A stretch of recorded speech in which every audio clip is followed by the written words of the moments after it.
বলিউডের অভিনেত্রীদের মাঝে অন্যতম উর্বশী রাউতোলা ২০১৩ সালে বলিউডে প্রথম পা রাখেন উর্বশী। গত বছর তেলেগু ছবিতেও অভিষেক হয় তার, তবে প্রায়ই তার ব্যক্তিগত জীবন নিয়ে সমালোচনা শোনা যায়। কবে বিয়ে করবেন উর্বশী তা নিয়ে এবার নিজেই মুখ খুললেন তিনি। এক ব্যক্তির সঙ্গে উর্বশীর কথোপকথনের একটি ভিডিও সামাজিক যোগাযোগ মাধ্যমে শেয়ার করেছেন এক রেডিট ব্যবহারকারী। সেই ভিডিওতে উর্বশীকে এক বিষয়ে কথা বলতে শোনা গিয়েছে।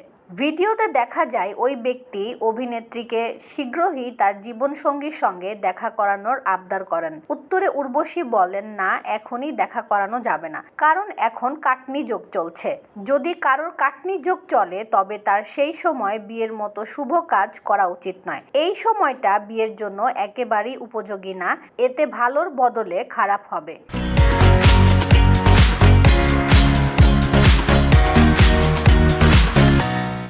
কতদিন পর্যন্ত বিয়ের পিঁড়িতে বসতে পারবেন না এমন প্রশ্নের উত্তরে অভিনেত্রী বলেন, কাটনি যোগের মেয়াদ ২.৫ বছরের।